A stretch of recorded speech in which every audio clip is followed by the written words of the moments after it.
santo anjo do Senhor, meu zeloso e guardador, se a ti me confiou a piedade divina, sempre me rege, me guarde, me governe, me ilumine. Amém? Filipenses 3,12, quem achou, diga amém. Tá bom, quem não achou, olha para cá, em nome de Jesus. Mas antes de eu ler essa passagem, abaixa a sua cabeça um pouquinho, deixa eu fazer uma oração por você. Ó doce e Senhora minha, dai-nos a vossa bênção para não cairmos em tentação, pois toda feliz sorte está Maria em vossas mãos. Fazei, Senhora, que consigamos vossos filhos uma boa morte, a bênção do Pai, o amor do Filho e o poder do Espírito Santo, por Cristo nosso Senhor. Amém. Para que venha o vosso reino, ó Jesus, venha o reino de Maria. Com vosso Filho, a Mãe Pia, abençoai-nos, Virgem Maria, em nome do Pai, do Filho e do Espírito Santo. Amém. Filipenses 3,12 diz assim: não pretendo dizer que alcancei essa meta e que cheguei à perfeição. Não. Mas eu me empenho em conquistá-la, uma vez que eu também fui conquistado por Cristo. Consciente de não tê-la ainda conquistado, só procuro isso, prescindindo do passado, atirando-me ao que me resta para frente, persigo o alvo rumo ao prêmio celeste, ao qual Deus nos chama em Jesus Cristo. Nós, mais aperfeiçoados que somos, ponhamos nisso nosso afeto, e se tendes outro sentir sobre isso, Deus vos há de esclarecer. Versículo 16 e final. Contudo, seja qual for o grau a que chegamos, o que importa é prosseguir decididamente. Diga aleluia. Eu vou ler de novo e você fala aleluia. Contudo, seja qual for o grau a que chegamos, o que importa é prosseguir decididamente. Essa é para nós palavra do Senhor. Não trouxe Bíblia, tem a obrigação de aplaudir muito forte a palavra de Deus.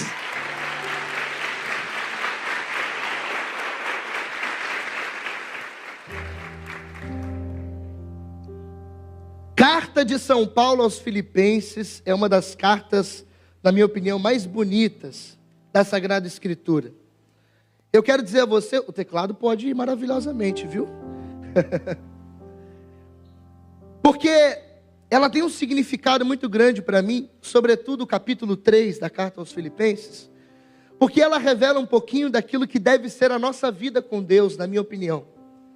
Até porque, quando nós lemos o texto bíblico, a nossa missão, antes de interpretá-lo teologicamente, exegeticamente, antes de você analisar hermenêutica ou qualquer coisa que poderia, de fato, sair de profundo de um texto sagrado, é preciso que aquele texto seja aplicado na nossa vida prática. Por quê?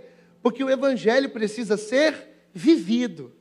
Só para você ter ideia, Tiago capítulo 1, versículo 22 diz assim: sede cumpridores da palavra e não apenas ouvintes.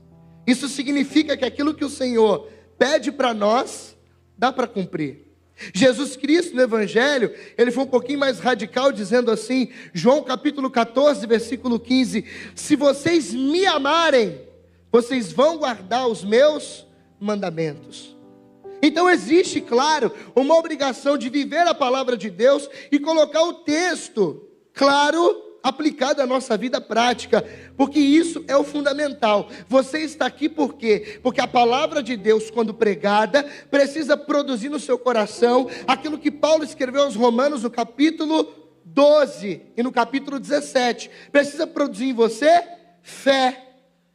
É a partir da pregação da palavra anunciada que nós cremos. A fé provém da palavra. E como haverá fé se não houver quem pregue? Chega até a dizer São Paulo.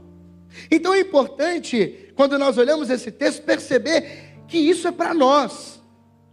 Aquilo que eu li aqui hoje é um texto maravilhoso, mas é para mim, é para você. Fala para quem está do seu lado, esse texto é para você. E olha que coisa bonita, igreja. Olha que coisa bonita. O texto fala de pessoas que já foram chamadas de alguma maneira.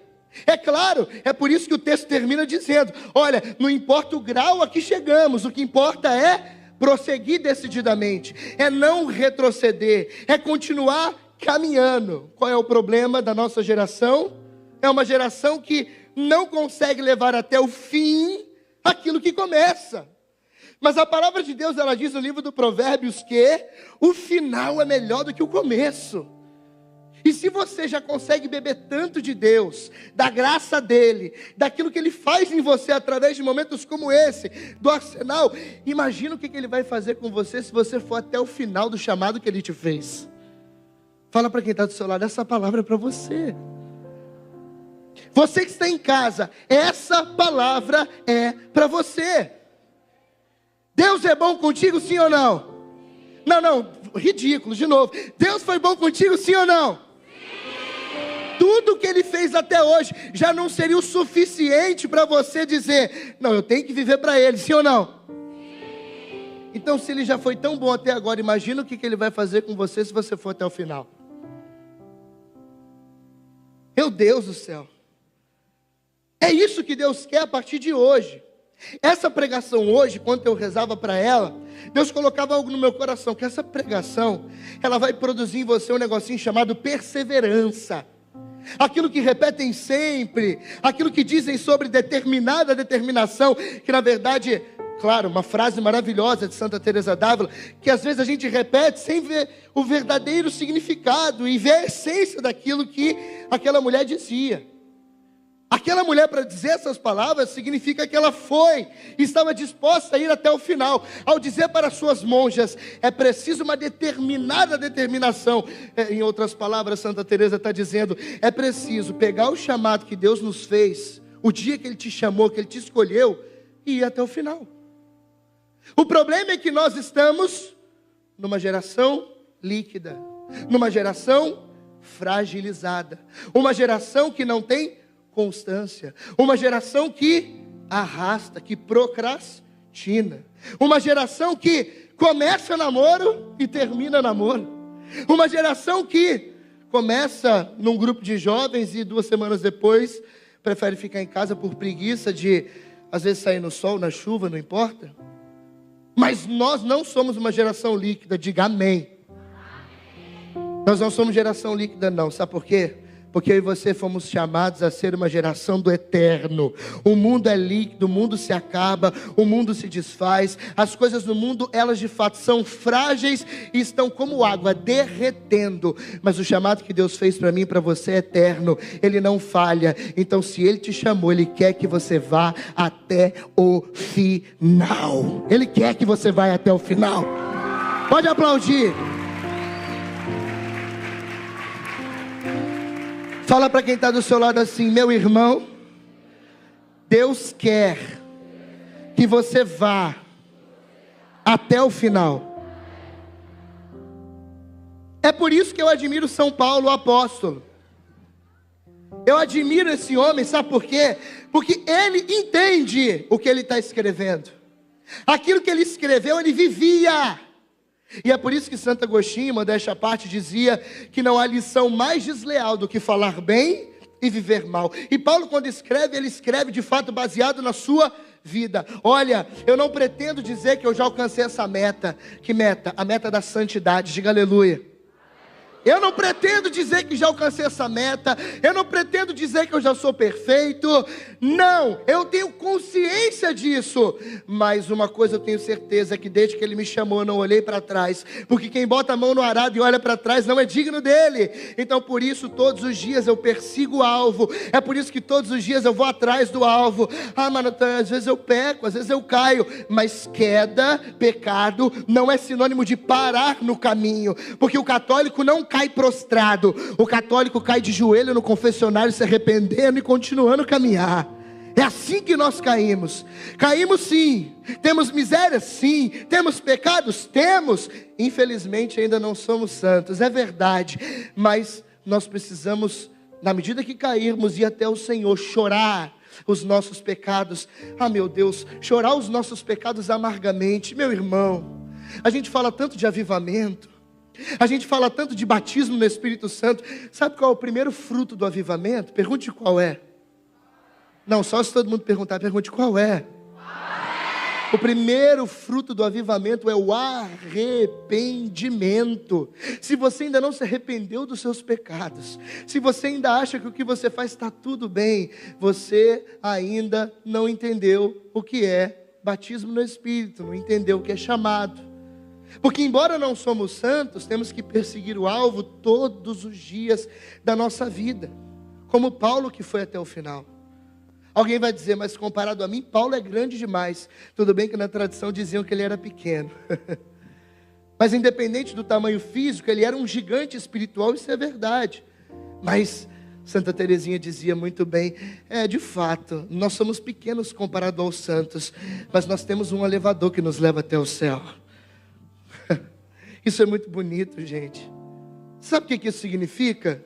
Que tem chance para você. Tem chance para mim, irmã Maria Raquel. Eu lá na minha vidinha, na minha cidade.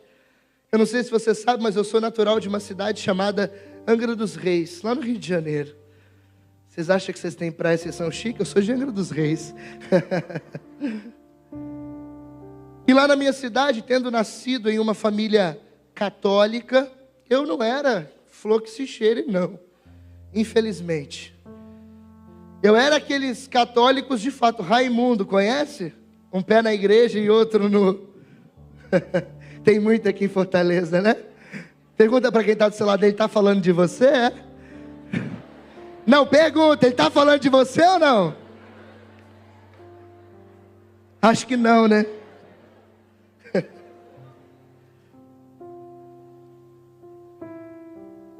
Olha para cá, igreja. Vocês estão rindo, né? Mas é verdade. E eu estava lá naquele meu catolicismo medíocre, aquele catolicismo hipócrita, aquele católico não praticante, sabe?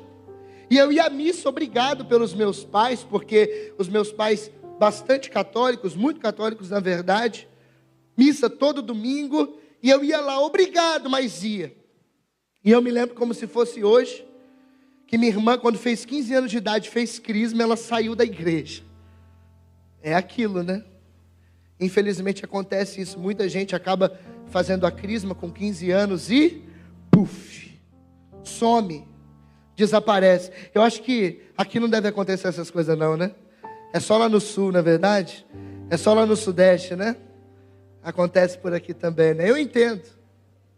Eu queria contar agora para vocês um pouquinho daquilo que eu vivi na minha vida, para que você entenda que existe chance para você também. Fala para quem está do seu lado, existe chance para você. Presta atenção comigo aqui, ó. Eu estava lá na minha vidinha de católico. E para você ter uma ideia, minha irmã saiu com 15 anos, eu dizia, 7 anos mais novo, dizia, quando eu fizer crisma, eu faço a mesma coisa. 15 anos, olho na cabeça e vou para o mundo.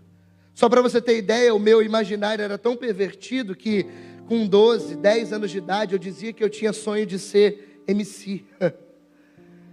Cantor de funk do Rio de Janeiro, imagina? MC gordinho, né? Mas é verdade, era o meu sonho de criança.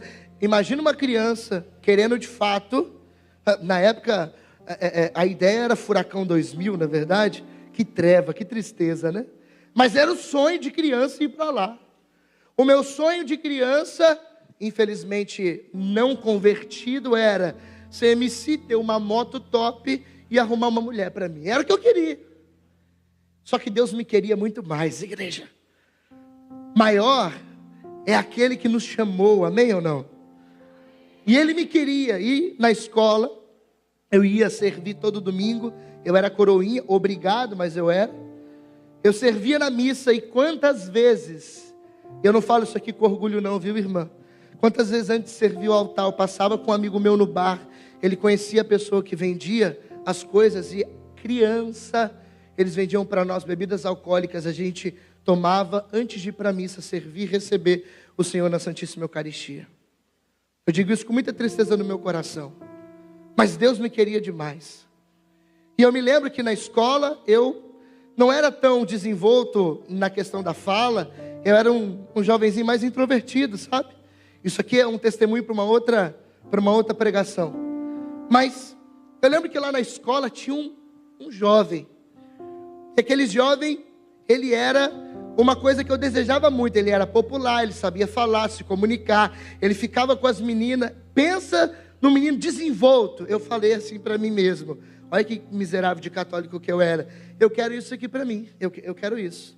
E comecei a me aproximar daquele menino. O nome dele era Pedro. Na verdade, Pedro é o nome já de religioso dele. Mas eu não vou colocar aqui o nome dele. Não vou expor a história do religioso. Hoje, Frei Pedro. Toda vez que eu falar Frei Pedro, mesmo se referindo à vida velha, tá? Você vai entender que eu estou falando de um jovem que tinha outro nome. Amém? Que hoje se converteu. E lá na escola, o Frei Pedro fazia todas aquelas coisas lá. E ele era tão desenvolto que ele começava a ficar com as pessoas mais velhas. As pessoas velhas gostavam dele. Até as tias da escola. Nossa, que garoto legal. Ele tinha uma facilidade incrível de comunicação. É verdade. E eu me lembro que eu comecei a tentar me aproximar, mas como ele era mais velho do que eu, ele não me deu muita bola. Só que aconteceu um fato interessante. Sexta-feira, último dia de aula de uma das semanas comuns, ele foi para casa, foi convidado por uma pessoa para ir num grupo de jovens, e lá dentro desse grupo de jovens ele foi batizado no Espírito Santo, repousou e se converteu. Antes ele era do mundo, fazia um monte de coisa errada, e ainda era macumbeiro na época. De uma família de religião de matriz africana, é verdade. Mas ele foi sexta-feira para um grupo de jovens à noite. E na segunda-feira ele voltou completamente transformado. Só que um detalhe interessante aconteceu. Preste atenção. Aquele menino que era legal, comunicativo, que todo mundo gostava, na segunda-feira ele era a mesma pessoa. A única diferença é que ele não falava mais palavrão, não ouvia mais música do mundo. Ele queria santidade. E toda aquela desenvoltura que ele tinha, ele começou a utilizar para as coisas de Deus. Eu costumo dizer muito que Deus, ele não muda a personalidade de uma pessoa, mas ele aperfeiçoa. Aquilo que ela usava para o mundo, ele começa a usar para as coisas de Deus, para a santidade. E foi isso que aconteceu. Ele pegou aquela força e começou a falar de Jesus. E eu comecei a me aproximar dele. Só que a fome de Deus dele era tão grande, porque mesmo de Deus, ele continuou aquela pessoa incrível, que todo mundo gostava. A fome de Deus dele era tão grande que ele ia na missa no sábado, que era na comunidade dele, no bairro que ele morava, e no domingo ele ia lá na minha comunidade, onde eu era aquele coroinha que fazia aquelas coisas. Mas eu estava lá na missa, porque eu era obrigado. Tinha plano, com 15 anos é o sumo da igreja. Mas enquanto não faço 15, eu estou aqui sob a autoridade dos meus pais, pensava eu. E eu, para me aproximar do Frei Pedro, eu comecei a levar ele no ponto de ônibus para ele ir embora.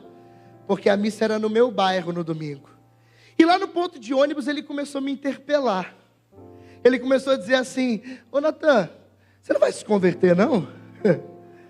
Você não vai mudar a tua vida não? Porque aqui no domingo você serve com essa veste branca que significa pureza, mas na escola você escuta funk com palavrão, xinga todo mundo, fica com as meninas. Você não vai mudar de vida não?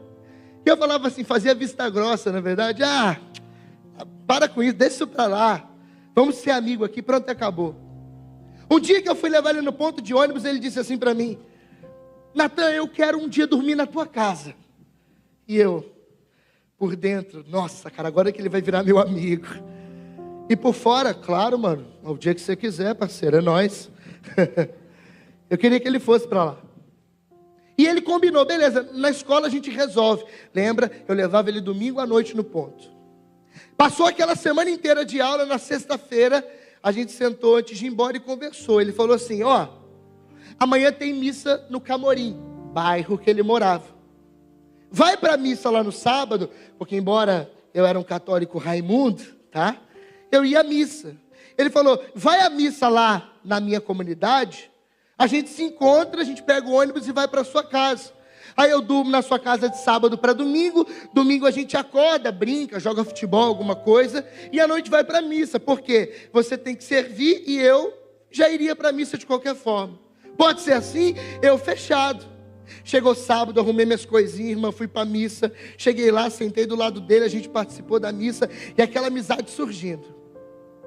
Quando a gente voltou para minha casa e chegamos em casa, os meus pais já estavam caídos.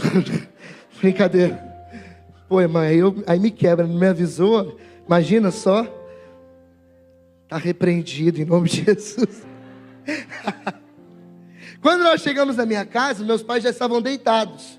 Então eu abri a portinha do quarto do meu pai e da minha mãe. Minha mãe e meu pai deitados, assistindo televisão. Eu, mãe, benção, cheguei. Ela, opa, bom filho. Tem comida no fogão. Bota no prato, esquenta no micro-ondas, come. Durmam.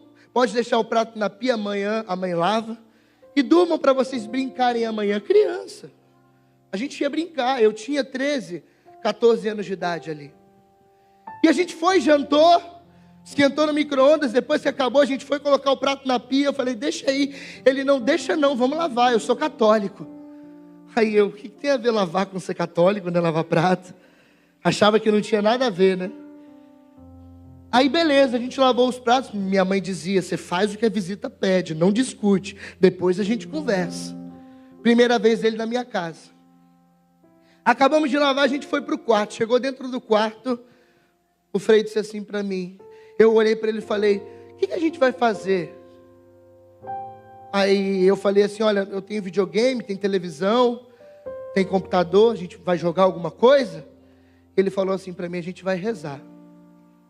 A gente vai rezar. E eu olhei para ele assim com uma cara de, como assim rezar, irmão? Porque assim, eu era católico, mas rezar, filho, desculpa, eu não rezava não. Eu pensei, virou católico, tá com essas manias de reza, né? Acho que ele vai rezar um Pai Nosso, uma Ave Maria, e no máximo um santo anjo, que era o que eu fazia para dormir. Aí quando, não, beleza, vamos rezar. Faz o que a visita pede e não discute. Tudo bem. Aí ele falou assim, beleza, vamos rezar? Eu, bora. Aí ele, então você pode se ajoelhar para eu rezar por você? Aí eu, como assim? Ele de joelho, joelho aqui na beira da cama. E eu ajoelhei. E ajoelhado na beira da cama, ele colocou a mão na minha cabeça e começou a fazer assim, ó. Senhor Jesus, eu te peço pela vida do Natan. Cura ele, Senhor, salva ele. Batiza ele com o teu Espírito. Faz, Senhor, o que o Senhor fez comigo na vida dele. Pera. Ele falou desse jeito. Esqueci um negócio. Aí eu esqueci o quê, meu Deus? Eu já estou achando estranho, eu de joelho na beira da cama, você com a mão na minha cabeça. Ele pegou, abriu a mochila e tirou uma Bíblia, uma capelinha de Nossa Senhora, uma cruz, o rosário, água benta, óleo bento, sal exorcizado. Ele começou ali a fazer um tempero com os demônios ali, sabe? Falou, vou te ungir hoje. E ele, agora está completo. E colocou uma medalhinha da Sagrada Face de Jesus. Essa medalhinha de prata. Eu trouxe ela. Eu não trouxe para cá. Eu achei que eu deveria ter trago, mas eu senti que não deveria trazer. Mas eu tenho, quem quiser depois eu posso mostrar ali atrás. Uma medalhinha prata de Jesus chorando. E colocou em cima da Bíblia e colocou a mão na minha cabeça. E começou a oração. Era 11h40, irmã, nunca me esqueço. E começou a rezar por mim. Senhor Jesus, eu te peço pela vida do Natan. Cura ele, salva ele, transforma a vida dele. Batiza ele com o Espírito Santo. E eu só pensando, eu acho que eu já fui batizado quando era criança. Mas vamos ouvir o que o rapaz está falando, né? E ele com a mão na cabeça, não, Senhor. Batiza ele com teu Espírito. Faz o que o Senhor fez na minha vida, na vida dele. Eu não vou me cansar de pedir. E foi rezando. É um pouquinho daquilo que eu disse para você no começo, enquanto eu conduzia a oração. Pede ao Senhor, pede ele para fazer. Ele está aqui, deseja ele. E ele começou, não, Jesus. Aí passou 10 minutos, 20 minutos, 30 minutos, 40 minutos. Imagina um gordo de joelho, 40 minutos. Eu não estava aguentando mais. Já querendo que ele parasse de uma vez por todas, mas ele não. Isso aqui para mim é incrível. Ele insistiu em mim. Eu vou até abrir um parênteses aqui. Você já insistiu em alguém? Você já, de fato, rezou por uma pessoa 3 horas até que essa pessoa fosse batizada no Espírito, só você e ela. Não, Jesus vai ter que fazer até o final. Ele acreditou. Eu não sei se eu teria aquela coragem, irmão. Mas ele foi rezando por mim. E passou 1 hora, 1 hora e meia, e eu morrendo de raiva, já querendo cancelar aquela amizade, já querendo dizer, eu não quero mais esse troço, que moleque esquisito, esquisito mesmo. A única coisa que eu sabia daquele menino é que ele era macumbeiro e se converteu. E você sabe que carismático é assim, você começa a rezar, aí ele começa a repetir as palavras, não, Senhor, cura ele, batize ele com o Espírito Santo, e mais de 1 hora de oração, meu irmão, você não tem mais o que dizer, e ele começou a fazer assim, aí eu, meu Deus, ele era macumbeiro, está fazendo macumba na minha casa. Se minha mãe entrar aqui agora, ela vai me matar. Eu já pensando que meu pai ia entrar, eu ia estar de joelho, ele com a mão na cabeça, imagina só um negócio desse. Que coisa estranha, esquisita. Mas ele não, ele rezou. E ele ficou rezando em línguas ali uns 30, 40 minutos. E chegou uma hora que ele disse assim, Deus me revela algo. E eu, amém. Revela. Aí ele, Natan, fala. Deus me revela que você tem cometido esse pecado. Esse pecado. Desse jeito. Dessa forma, nesse lugar, com esse tipo de gente, Natan. E ele começou a descrever os meus pecados e nomeá-los, dizer aonde eu fazia, em que lugar, que horário. Começou a dizer detalhes, coisa que, gente, ninguém sabia, nem os meus pais, nem ninguém, e nem o padre. Eu nunca tinha confessado aquilo. E a Bíblia diz que quando o Espírito Santo vier, ele convencerá acerca do pecado. E quando ele começou a revelar meus pecados, eu não sei se de vergonha, na verdade eu sei, foi a graça de Deus, mas eu comecei a chorar. Eu comecei a chorar, e eu chorava tanto, igreja, mas tanto, porque ele revelou os meus pecados. Então era Deus que estava dizendo aquilo tudo que eu estava fazendo, e eu comecei a chorar, e eu chorava tanto, que eu comecei a soluçar, aquele choro alto, aquele choro feio. Imagina, você já viveu isso, não já?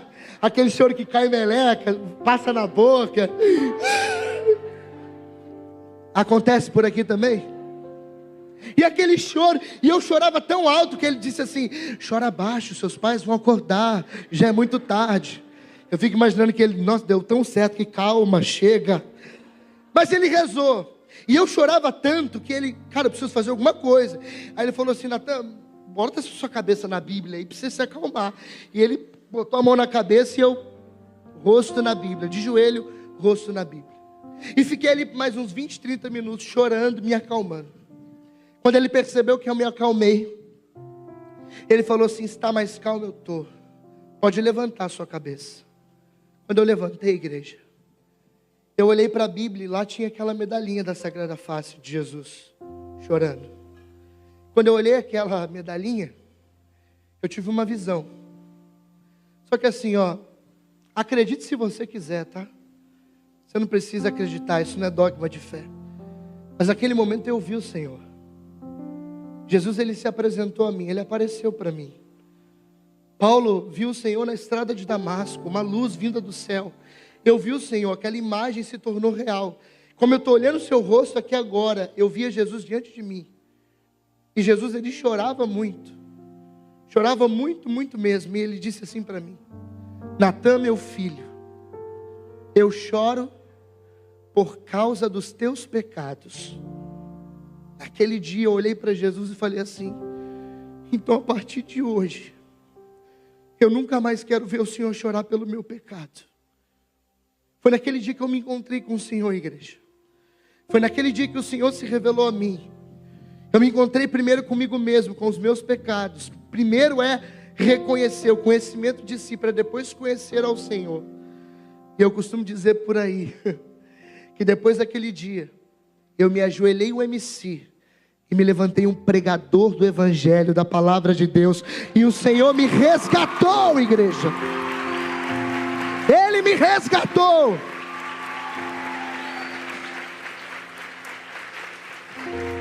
Depois daquele dia, eu nunca mais, eu fui a mesma pessoa. Depois daquele dia, eu nunca mais voltei para a lama. Depois daquele dia os meus sonhos mudaram. Até ontem era MC, agora não. Agora eu quero viver inteiramente para Deus. Pensei no início, vou ser padre. Hoje entendo que é missionário. Deus vai mostrando e revelando e amadurecendo a vocação com o tempo. E é verdade, aconteceu isso comigo. A pergunta que eu te faço é: quando que você vai de fato viver uma transformação e fazer com que a sua vocação pare de ser uma vocação que toda hora ela para no meio do caminho? Você precisa ficar vivendo um retiro, e 2 retiros, e 3 retiros. Não, igreja, chega! Hoje é dia de nós chorarmos os nossos pecados diante de Deus. Hoje é dia de se arrepender de verdade e nunca mais voltar para trás. Eu nunca mais fui a mesma pessoa. Não pretendo dizer que já alcancei essa meta, não, e que cheguei à perfeição, não, eu sei disso, mas depois daquele dia eu me empenho em conquistá-lo, uma vez que eu fui conquistado por Cristo. O que eu faço com você, que hoje está aqui no Arsenal Jovem, e semana que vem você está numa resenha fazendo o que não presta, andando com aquelas amizades que não te levam para o céu, ou você acha que Deus não viu? Ah não, Natan, ninguém sabe, eu fiz escondido. Ele viu. Quando você pecou escondido lá no computador, sua mãe não viu, ela não chegou a tempo do trabalho, mas ele viu. Quando você ficou com aquele menino escondido, mandou uma foto que não deveria para ele, as suas amigas não sabem, mas ele viu. Quando você marcou aquele encontro que não deveria, com aqueles amigos que você sabe que está te levando para droga, ninguém ficou sabendo, mas ele viu. Ele viu. Ele viu. Então hoje, se arrependa dos seus pecados. Diga: Senhor, eu sou mesmo uma miséria, eu sou ruim, eu sou mau. E eu digo isso todos os dias. Mas olhe para o Cristo e permaneça até o final. Porque Deus não te chamou para uma temporada. Deus te chamou para uma vocação eterna. Você não foi chamado para viver temporada. Quem vive de série é temporada. Cristão vive do eterno. Você nem aplaudiu, você deveria ter aplaudido agora. Não, vem comigo, aí você aplaude direito. Tem gente que acha que a vida com Deus é passatempo. Tem gente que acha, irmã, que a vida com Deus é: não, hoje eu estou no Arsenal, mas poxa, você sabe que quando eu sair da escola eu vou fazer faculdade, vocês nem vão me ver mais aqui. Mas quem estiver aqui eu vou ver no céu. Aonde você vai estar depois eu não vou estar sabendo, porque eu não vou ir lá. Você não nasceu para uma temporada. Você não nasceu para ser líquido. Você não nasceu para ser escorregadio. Você não nasceu para viver uma vida que se desfaz. Você não nasceu para viver uma vida de relacionamento hoje, relacionamento amanhã. Você foi chamado para uma vocação que é até o final. Quem vive de temporada é série. Cristão nasceu para viver do eterno.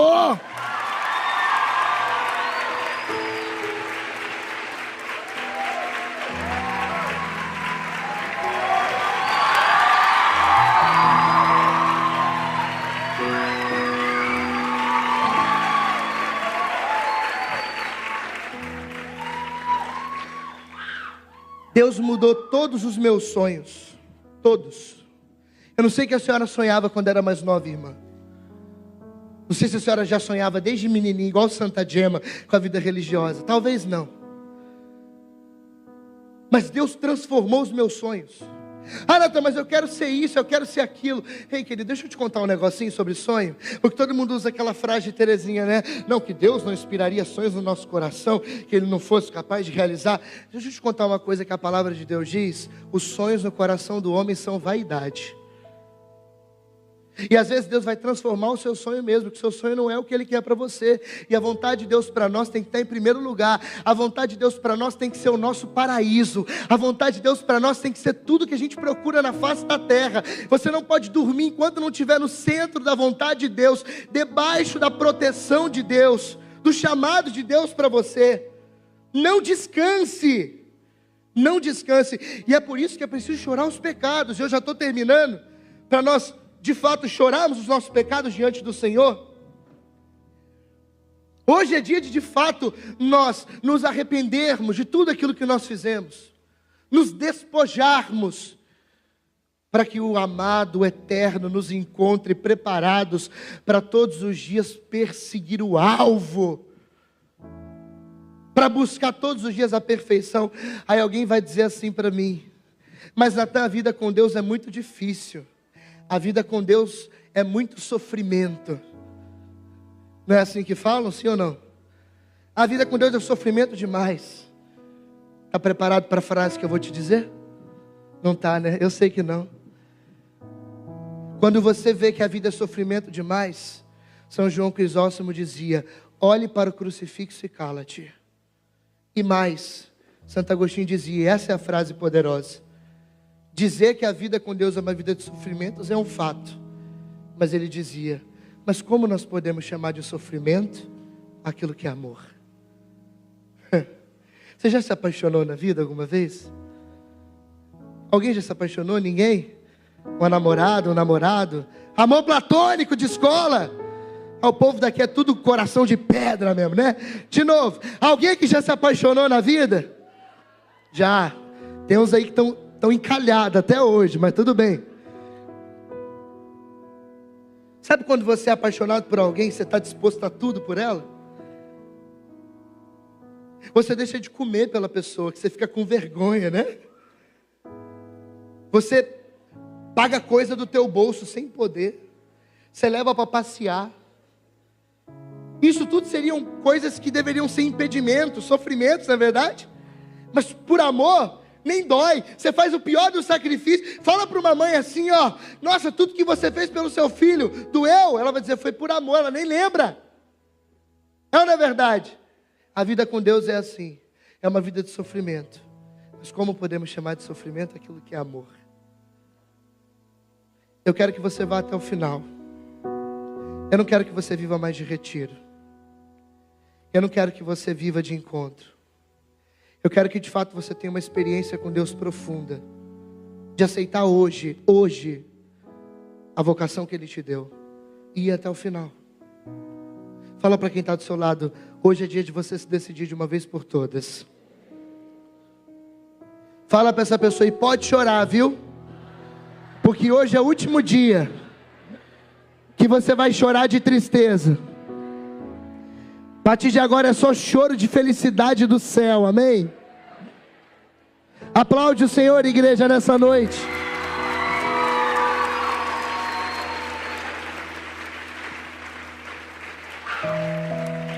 Eu quero Pode dizer ser uma mais coisa. forte ainda, gente. Aplaude. Pode ser mais aí. forte.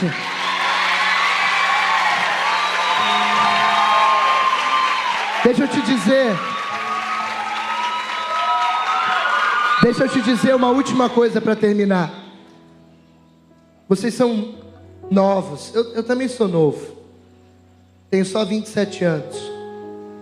Mas não deixem nada e nem ninguém parar vocês.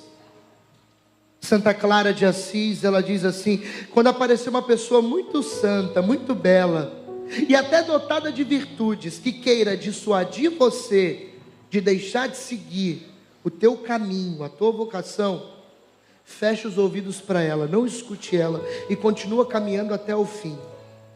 Quando disserem para você: não, esse negócio de virar religioso é muito complicado, faça igual o São Francisco de Assis. Quando chegaram para ele, disseram: para que fundar a ordem nova? Já tem aí a ordem de São Bento, já tem aí tantas ordens de São Bernardo, e você vai ficar inventando moda de criar coisa nova? E São Francisco dizia assim para aqueles que tentavam dissuadi-lo de desistir: eu não dou ouvidos a ninguém, não me diga mais a regra de São Bento, de São Bernardo e de mais nenhuma outra. O Senhor me chamou a ser pobre, radical e obediente até o fim. E eu quero dizer, e é essa mensagem para o teu fim aqui agora: cuidado com as pessoas que andam do teu lado. 1 Coríntios 15:33: más companhias corrompem bons costumes. Santo Tomás de Aquino disse que nós tomamos os hábitos de quem convivemos. Conviva com pessoas santas, conviva com quem quer o céu, porque isso sim vai te levar à vocação que Deus te deu. Amém.